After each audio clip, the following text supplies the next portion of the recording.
Very briefly, this is a show that Gigi and I did some time ago. I think it was maybe a couple of years ago. And we're talking about love. We're talking about intimate relationships. And I hope, and Gigi hopes, that you really enjoy it. See you in a minute. Well, okay, I'm curious what you do consider the very most important of these trainings. Yeah, the most important thing is still the 6-part conversation. I keep adding new modules all the time. You know, there's pro-dating, and there's marriage mediation, and there's magical marriage, and there's the divorce forum and collaborative, and there's the sales forum. You know, so all these different modules exist. But the common denominator is you have to be able to calm yourself down before speaking. That's part 1 of the 6-part. And that comes from the nonviolent communication route, which I've become an expert in over many, many years. Then you have to be able to hear people and give them empathy. Again, that comes from the nonviolent communication route. You have to be able to speak in a way that clearly expresses what you feel and you need in a neutral and non-domineering and argumentative way. And then the next 3 parts of the 6-part, which we'll discuss in depth later, have to do with active listening, reflection and clarification, and finally solution. The real difference between nonviolent communication and what I teach is I just go further because I am very solution oriented. That's why it's called Heartspace Solutions, right? Absolutely. Yeah, because it's not enough for me to just understand what you're feeling and needing and having you understand what I'm feeling and needing. It just isn't enough for me. Exactly. I know you just follow through, Susan. I want a solution, and I know that and you get do the too, results. Right? Exactly. We want to resolve this stuff. She's good at this. Thank you. Now, why do you consider the Herman brain dominance to be an essential part of your trainings? Thank you. This was huge for me. You know, Bill Sturley introduced me to Herman brain dominance years ago. I don't know, 12 years ago, something like that. And what was huge about that is, you know the old expression, you can't get blood from a stone? Is that the expression? You can't get blood from a stone? Yeah. So the truth is, you can't get blood from a stone. You understand that. But if somebody said, that's a stone, but we've upholstered it to make it look like a footstool. You say, no, it's a footstool. Okay, no, I actually did the upholstery. It's really a stone, but I've, upholstered it to look like a footstool. Now, if you really understand what people are, you understand what they're able to do today, that doesn't mean that they're limited tomorrow. That doesn't mean that tomorrow we can't all commit ourselves to evolving and becoming more of this and less of that. We can. But if you are a vegetarian, don't go to a Brazilian restaurant that specializes in steak. It just doesn't make sense unless you're, trying to compromise with a group. It's what do you want? What are your needs? Can those people meet the needs? Can those people be the least likely way to get your needs met?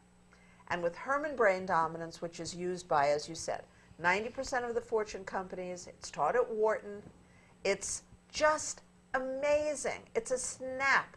Because you understand the language that people speak. That's a huge blessing. That's quite a puzzle that you put together that is so clear. Yes. Once you learn this, you've got it for the rest of your life. Thank you, Susan. Very helpful. Now, I understand, of course, that you work with different aspects of training depending on your client's goals. Mm-hmm. Could you explain a little about that? Yeah, sure. In relationships, I often work with someone who calls me and says, I don't know if I want a divorce or if I want to reconcile with my partner. And you don't have to know that. In fact, you don't even want to make a decision about that until you have more skills. It's like somebody who has a medical problem. If you have a really lousy doctor, you want to actually go get a better doctor. You don't want to hire this lousy doctor who's had some disasters in the past and have this doctor perform any kind of surgery or anything on you, right? Because that's not going to be a solution. So the same thing, to use that, kind of a metaphor, is true if you don't have the ability to communicate, think, listen, speak, and act in a peaceful, cooperative, and motivating way. You're going to think that you want a divorce anyway, and when you have more skills, then you'll be able to make a more intelligent decision. I hope you enjoyed it. We enjoyed watching ourselves again. And let me just say, because I mentioned something about divorce in that clip, I just replied to a Huffington Post article about asking your spouse for a divorce or breaking up, And I just want to tell you, please don't have that conversation with anyone until you really know how to empathize. Because you have to give empathy. In the same way, if you're thinking of moving in with somebody and then you find out you've made a terrible mistake and now you want to get out of Dodge really quickly, you have to be very careful about how you have that conversation. John, I can really understand that this isn't working for you because you need more XYZ, is the only safe way to talk about a breakup. Not, John, you're a jerk, I'm out of here, or anything like that, okay? Please. Yeah, pay attention, not those familiar ways. There's a better way. What is the first conversation that someone really can have with someone to really finesse for information about their past? So, about 80% of the people who call me to talk about a peaceful breakup or a peaceful divorce are asked by me one important question, among many, in the free 1-hour conversation. I'll say, so tell me, what were his last or what were her last 3 relationships like? And I have to tell you that tragically, most of these people say, I have no idea. I have no idea. Would you get into a taxi or an Uber car without knowing about this person? Checking on Uber what the reviews were of the person, noticing if you're in a city with its yellow cab like New York, that there's actually a license there, and looking at the driver and making sure this license looks like him, that it's not some other person, right? Why? Because you've been trained to be savvy about this and be conscientious about your safety. I'm saying, wow, people are very lax about safety in a situation that's so much more dangerous because you're going to be alone in your residence with this person, just the 2 of you. And most of you don't have an attack dog who you can suddenly speak to in German, go get him, whatever the term is, and boom. So you have to be 1,000 times more careful than you have been perhaps in the past. And to finesse gently is, gosh, John, I know that you told me you haven't been in a relationship in a long time. And I'm guessing that you had some really unfortunate experience in the relationship before you got together with me. And so you probably thought, oh, it's not worth it, it's too painful. Is that right, John? And then you could just look at John and you'll know if it's a yes or no. Even if he doesn't, I don't want to talk about it. Even if he doesn't want to talk about it, you'll know. If somebody says, I don't want to talk about it, you know that you're going to have to figure out how to talk about it. And the best way to figure it out is call me for your free session and I'll show you how to talk about it, okay? Irresistible. This is a common situation. How do you actually get your partner to really listen to you? And would that be a deal breaker if, in fact, they really will not listen? It depends. If you're someone who loves to talk, like me, if somebody doesn't listen, you're out of business. This is ridiculous. Now, I love to listen to somebody who has a lot to say that's juicy and interesting, and I love to be listened to by someone who finds something that I say interesting. But actually, you wouldn't believe it, but I actually prefer, and when I was in a relationship, Alexis was my favorite. or Nathan, because they were fascinating, brilliant guys, and I could just listen to them all day and all night. And they just knew things that I had no clue about, and so I was just learning so much from them all the time. And their delivery system was great. They were really brilliant and funny and all that. So I just listened most of the time. Usually it's one of you likes to talk more and one of you likes to listen more. But as my dear friend Terry said to somebody, not me, about me, she said, if you're talking, you're not learning. Isn't that great? That's If you're talking, true, you're not learning. So if you want to know about your partner, you've got to listen. And you've got to really pay attention. A very good point, and very insightful when you can do that. Bite your tongue if necessary. I know I have. Can you describe for us another conversation about really being compatible and living together?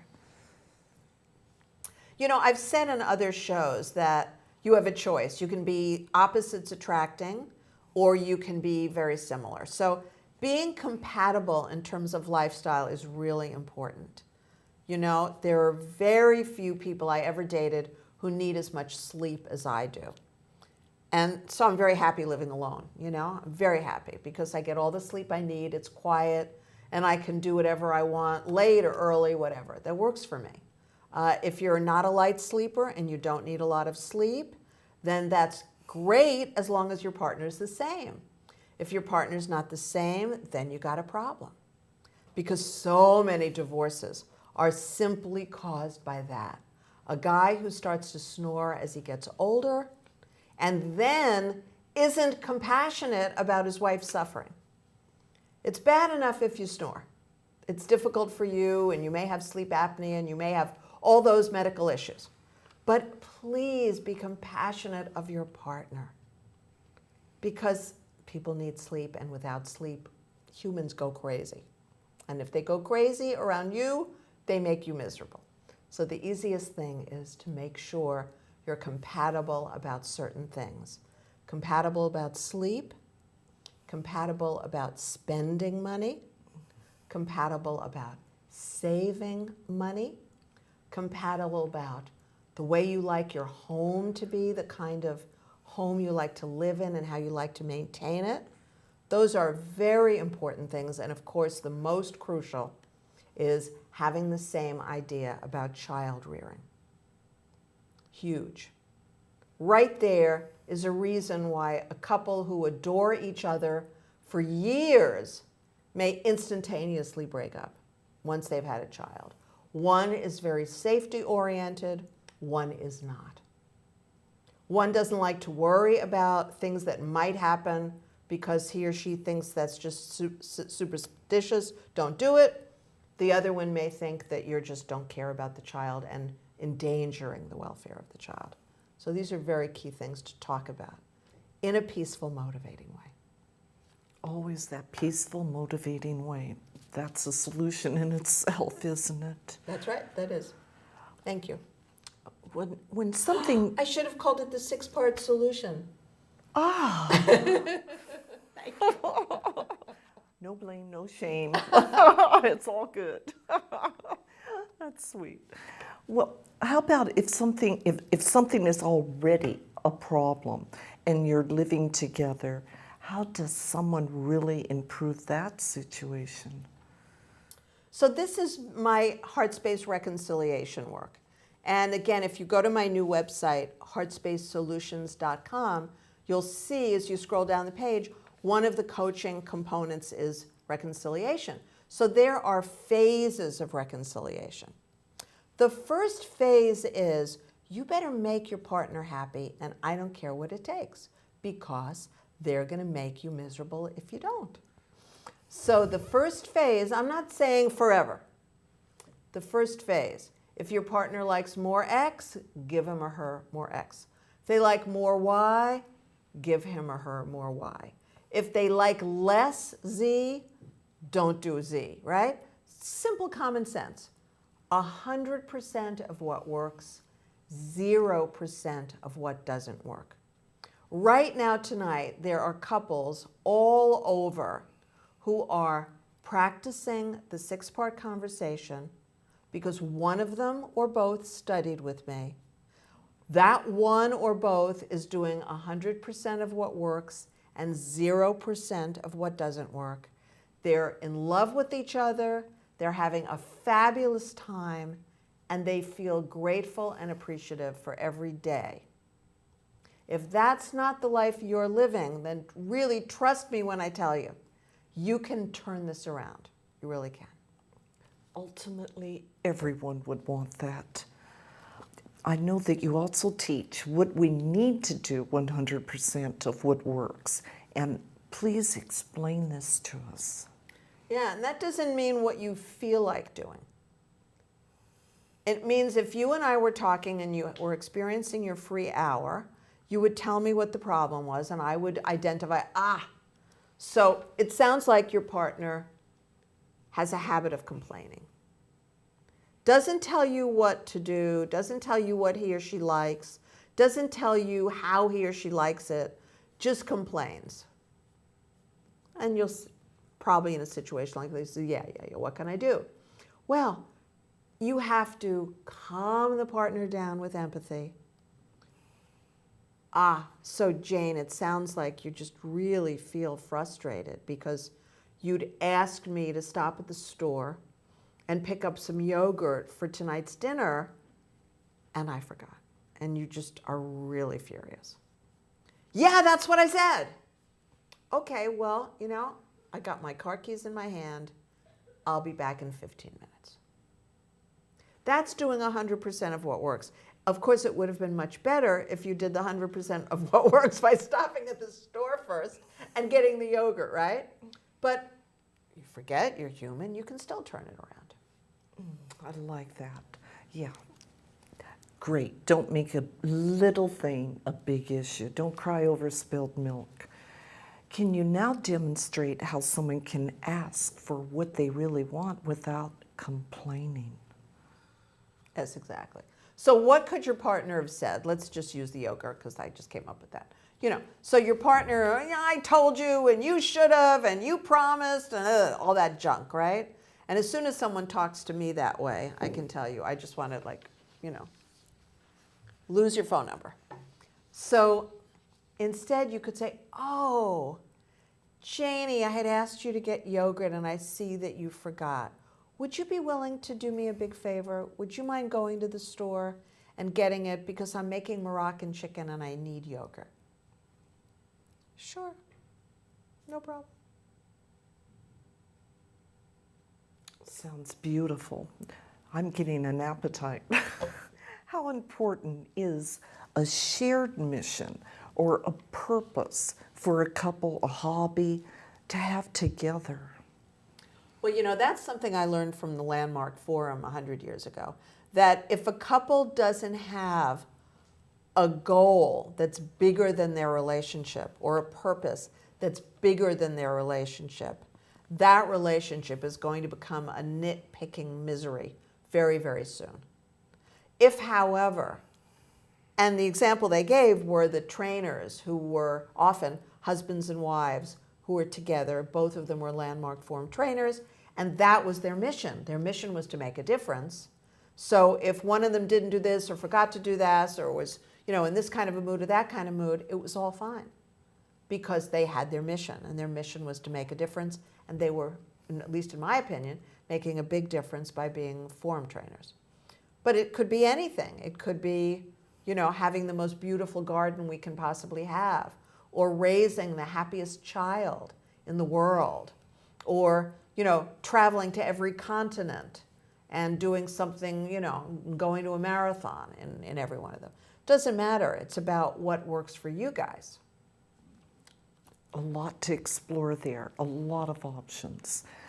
Keep it interesting. Well, how essential is it to really like the same food or even the same decor in your house? Well, if these things are important to you, then it's really important that your partner supports it, isn't it? I mean, really important, I would think, that your partner supports it. Now, if you don't care, I mean, maybe you're colorblind, so you don't even care. It doesn't even factor in. Or maybe you just, these physical realities don't matter to you. You're a scientist. Those are the science, those are the physical realities that matter. The things that are really important to you are, technology, something like that. But if you're both aesthetic, like my parents both had incredible taste. My mother was a famous interior designer. My father had incredible taste and supported her. My parents showed up on their first date with each other wearing the same chocolate brown mini checked suit. Oh my. Crazy stuff. There's something that they bought that was a 19th century statue that they bought at some point in their marriage when they had just gotten together, because they had both been looking at it in a store, an antique store on 2nd Avenue, during the time they were dating, and then on one of their dates they actually walked by, saw it, and they bought it. So I mean, if you are, somebody for whom aesthetics is really important, then your partner either has to go along with you or actually share that. And I know that for my father, the beautiful, beautiful, unbelievably beautiful, in fact, home that I grew up in was something that was a huge source of pride for him. I mean, he loved it. People would come for dinner parties, and he would love taking them on a tour of the house. I think he enjoyed it, as much as my mother. Oh, that's awesome. What a great match. And then you came along. Oh, well, that's that another was the story. Right. Immediately. They didn't agree one iota on how to raise a child, by the way. So my mother very cleverly said, I'll tell you what, I'll raise the child because we can't fight about this. So I'll just make those decisions. You can make the medical decisions about her because he was a doctor. We can discuss her educational decisions because he was a doctor, a smart guy, and I'll make the rest of them, Beautiful. They had an understanding. I can see we only have a moment left, but I'm curious, when you know your key needs and your partner's key needs, what else is crucial? Are they compatible? Now, I could have told you this in 1833, and this would have not been fantastically news to you then, right? Being compatible. But tonight, you see what I mean by compatible is different. Because if somebody tells you that they have a need for monogamy, that may not at all be what you mean by monogamy. They may mean a whole lot of stuff that's not on your chart, or they may mean, you don't hardly have sex. You can still be monogamous. Well, you could, So be very clear to drill down in your conversations with your partners and potential partners to find out exactly what they like and don't like. Finesse for information about the past. If you do that, you'll be fine.